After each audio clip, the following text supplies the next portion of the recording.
If people kick a ball and they hit it right, it's gonna be like, poof. I don't think anybody would call me the regular kicker. He's an influencer. He loves being able to show the world through videos what he can do.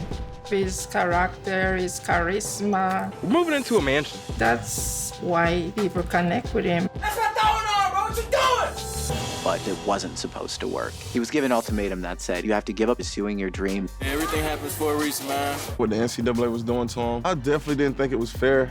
I get a text message. They're like, you have to move out. We were worried. We were praying for him. He had to make a decision and deal with the consequences. I'm not allowed to make any money off my YouTube videos. My path is different. My journey's different. But I know if I give my all, I'm gonna achieve this dream of mine.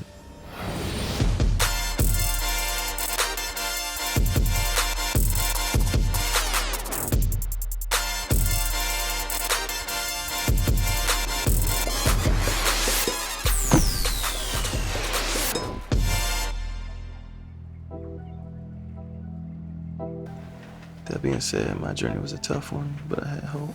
I'm here today because I want to pass that hope down to others. Right now, we're in Port St. Lucie, my hometown. This is where I grew up. So yeah, this is basically my childhood bedroom. Obviously, it doesn't look the same because my mom has changed it up, but this is where I first learned about YouTube. I'm gonna go back and visit my old high school, talk to the football team. Gonna be finding somebody deserving and giving them a scholarship.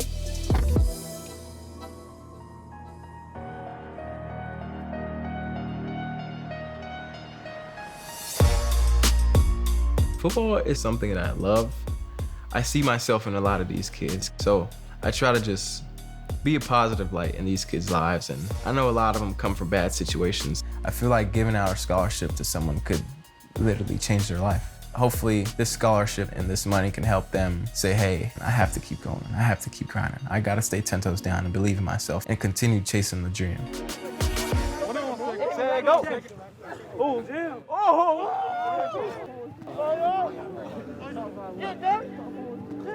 Hey, Mark.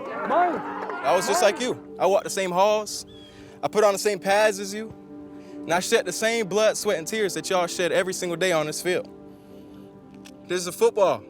Well, to me, it's more than just a football. This ball symbolizes opportunity. These 4 pieces of leather helped take this young little immigrant boy from Costa Rica and change his life forever.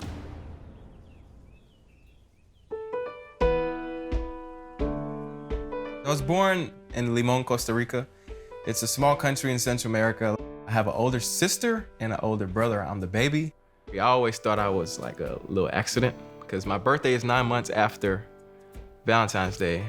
Best accident my parents had.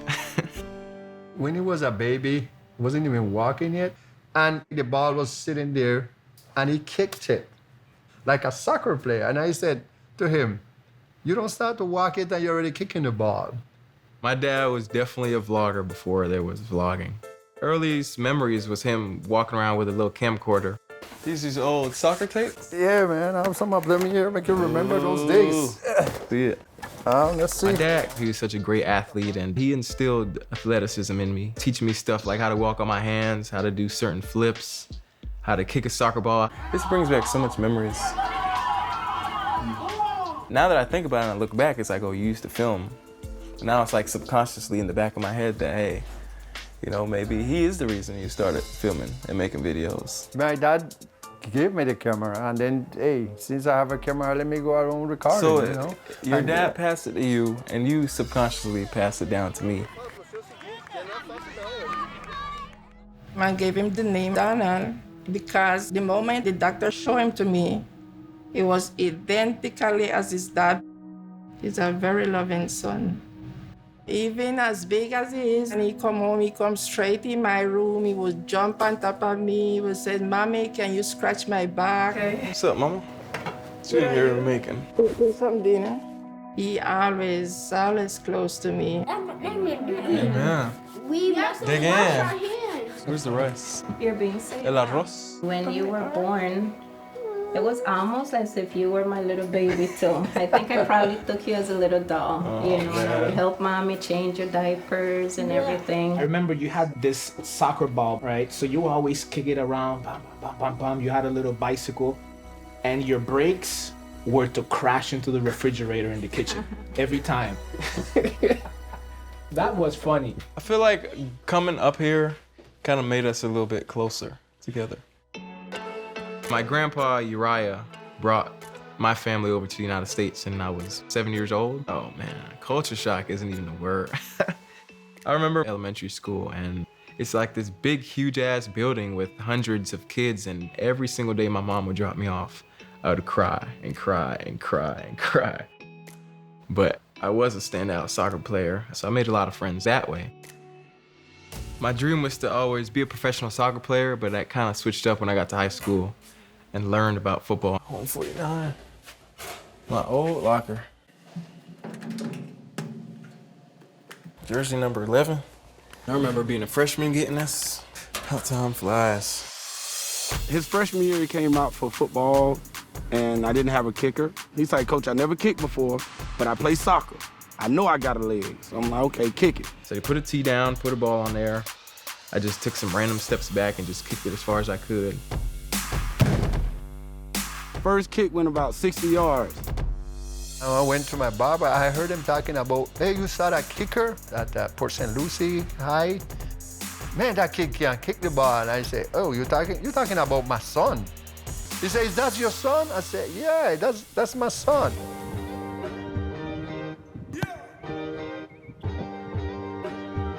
And the sophomore year, I was like, all right, I'm hitting like 50-yarders. Even my teammates were like, bruh, like, you could get a scholarship and eventually play in the pros. Like, if you really work at this. And I just kind of had that in my brain from that point on. I got to put in the hours, I got to put in the time. I want to be great at this. I wanted to be in the NFL.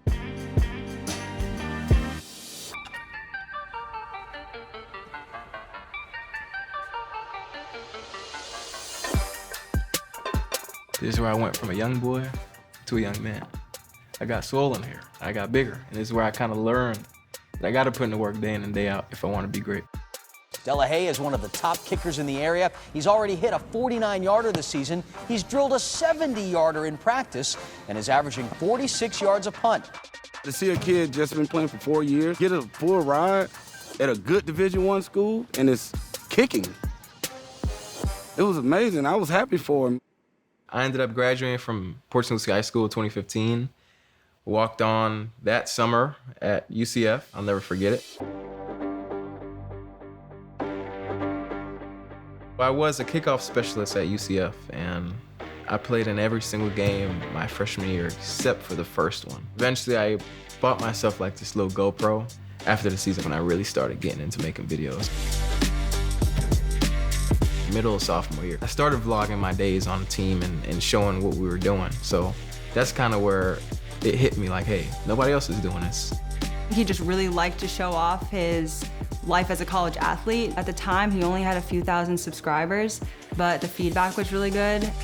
Things were amazing at the time. You know, I get to live out both of my passions, football and YouTube, and do well at both of them. Life was amazing, bro. I had no complaints.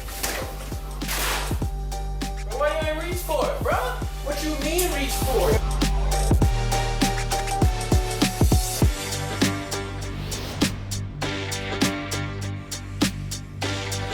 YouTube was my way of making good, clean, legal money. So I made money for the first time ever on YouTube on May 9th, 2017. And I made 1 penny that day. I eventually made $2 grand in a month, and to me, that was real money at the time. I was on this dream path to becoming a YouTuber, while at the same time playing football at the highest Division I level. But just as I thought the sun couldn't shine any brighter, there were some dark clouds creeping on the horizon. Literally a month after I started making money.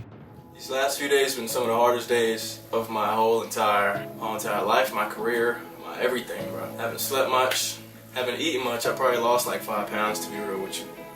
I've been having to make the hardest choice in my whole entire life.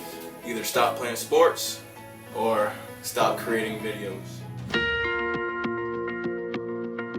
The compliance officer at UCF calls me and asks me, hey, if you're making money on YouTube, we have a problem. UCF and the NCAA came to him, gave him basically an ultimatum, and it said, hey, Donald, either you have to stop making videos, denounce this, every dollar you've made, you have to give it to charity, or we're going to take away your scholarship. I didn't see anything negative about it, but the NCAA saw something negative because I was making money and they couldn't control that.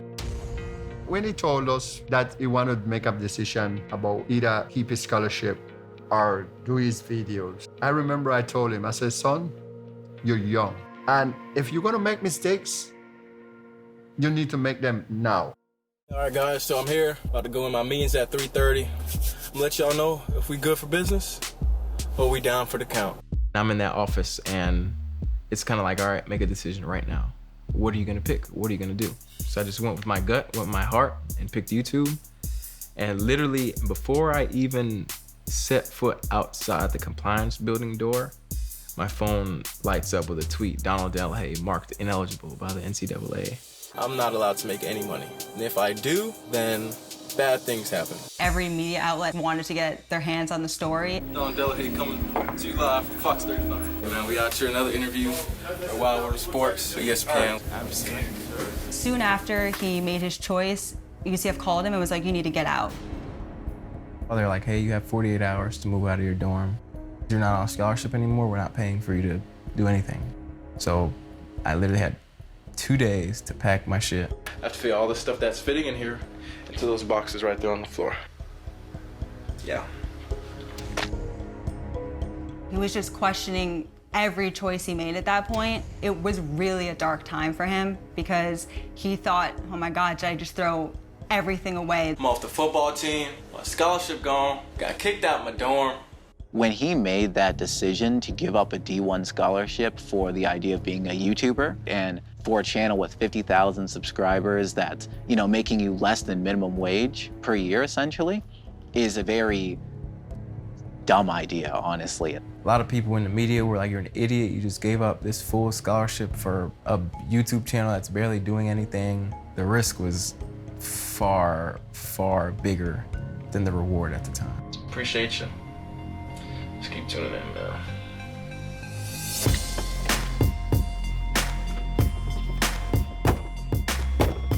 I saw that they were talking about taking a scholarship and whatnot just because he was doing YouTube stuff. And when I saw that he was going through that, I decided to reach out to him and bring him out to Arizona, encourage him to stay positive and keep grinding.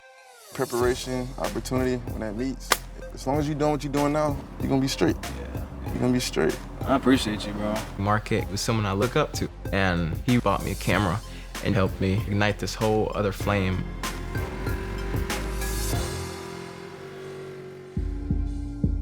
When I left school, I was sleeping on my best friend's couch, but in the back of my head, I was like, if I keep working on this, I'm gonna make it. People are finding out about my story. I'm gonna ride that wave because it's just gonna help me put my channel in front of more people. The NCAA issue definitely was nationwide news, and it definitely boosted his channel. He probably gained 100,000 subs just overnight. This is all y'all right here. This is you guys from our videos. This is all y'all right here. About 6 to 8 months after making his decision, that's when he was really able to start taking care of himself financially. And around November 2018 is when he hit 1 million subscribers. 1 million, 1M. I just want to say, bro, from the bottom of my heart, that I love each and every single one of y'all. I'm here today because I chose YouTube, but my football journey is far from dead. I'm still working day to day, grinding to try to make it to the league, and mark my words, I will make it one day. I really, truly believe that D wants to make it to the NFL with everything in him, and I think that he will do anything in his power to get there. He will not stop until he gets there. I think a lot of the reason why I haven't made it to the NFL has to do with politics. Maybe they're scared that I have such a big voice. I've seen him kick before, and he's definitely got a foot. I've seen people kick in the league that he's probably better than too. We're gonna definitely see Donald Delahaye, AKA D-Strong, in the NFL.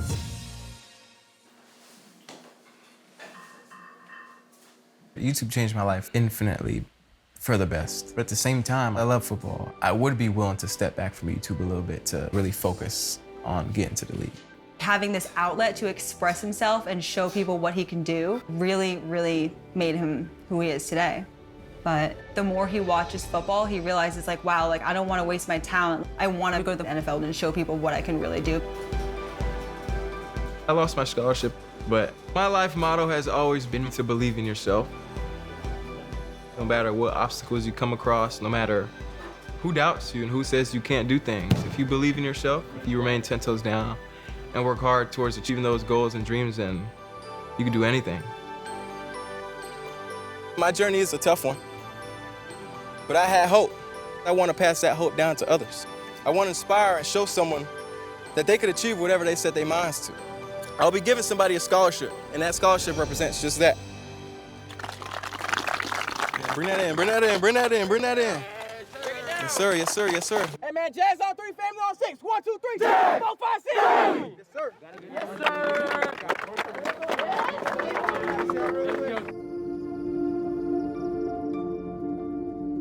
What a lot of people believe is just come to America and you're living the dream. That's not true. You gotta really fight and work to really live the American dream. And he's living the dream right now. I do want to make it to the NFL. I want to be in the Hall of Fame one day. I love to show people that just because you're faced with adversity and people tell you can't do this, it doesn't mean you should stop. Once I make it to the NFL, I feel like that's kind of my full circle. It's like, all right, if I died after that, I'd be happy. I feel like I lived a good life.